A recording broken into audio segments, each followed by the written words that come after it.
The School of Aquaponics. This is Brooklyn St. Michael with the School of Aquaponics, and this is episode 7 of Ask the Aquaponics Guide.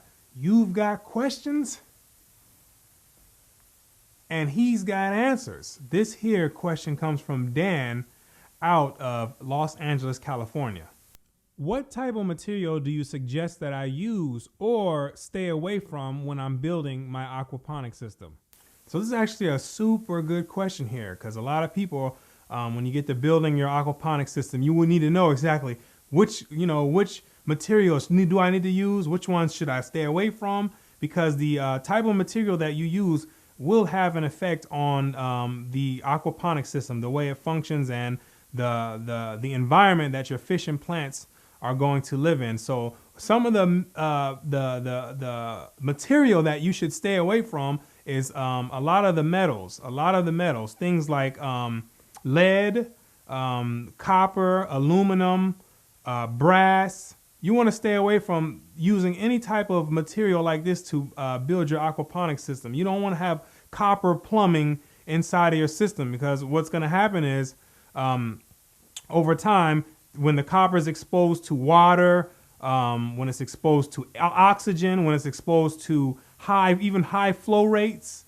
when it's exposed to dissolved CO2, salts and sulfates, is going to begin to those things induce corrosion. And what happens is, once it starts to corrode, a lot of those metals, they're going to get introduced inside of the aquaponics system.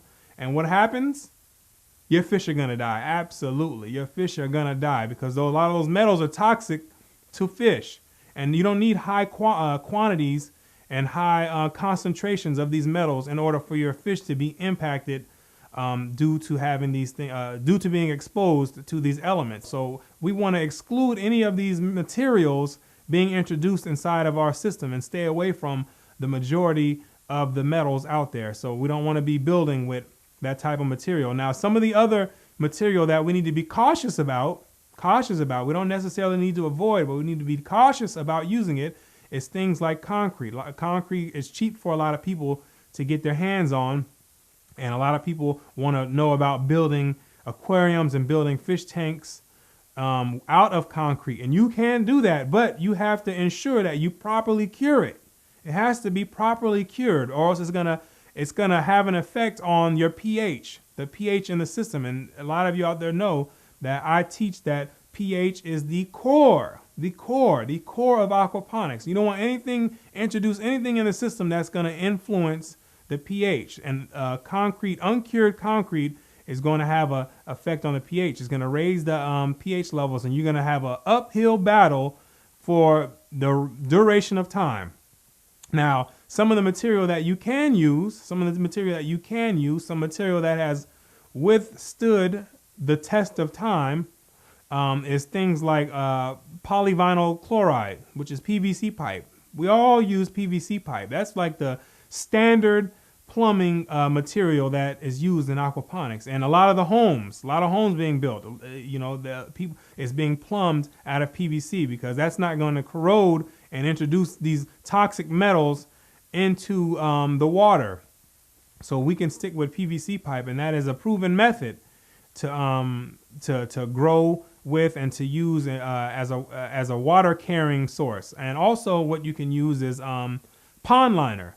That's another thing. And pond liner is another safe material that you can use. So say if you built your aquarium, or you built your fish tank out of your concrete, and you didn't want to cure it, what you can do is you can place some pond liner over it, and then that'll be protective from the elements inside of the concrete. That'll be protective of that, and you'll take care of that. So EPDM pond liner, PVC pond liner, polyethylene pond liner, all of these pond liners are fish safe and food grade. So you can use these inside of your aquaponics system. And another thing I want to let you know is, a lot of people go out and buy 55-gallon drums, because you're going to use it to either make a swirl filter or some type of mechanical filter, or even grow and you use it as a fish tank. Some people do. You want to make sure that you ask the person or the company that you're getting it from, what did they use inside of these barrels? If it's a used one, If it's a used one, you want to know what they used inside of there. You want to make sure that they used it for something that was like a feed storage or a water storage or something. They had something inside of it that is not going to have residue left inside of it that's going to impact the fish. So if they used it for chemical mixing or something like that, you most likely want to avoid it. You want to leave it alone and go check for another option, because you don't want to be adding any of these unknown elements or unknown chemicals inside of your system. So ensure that you get, if you're going to get something, make sure you try to get it that is food and fish safe. That's what you want to look for. Food and fish safe. So hopefully this answers your question. This is Brooklyn St. Michael with the School of Aquaponics. Toodles.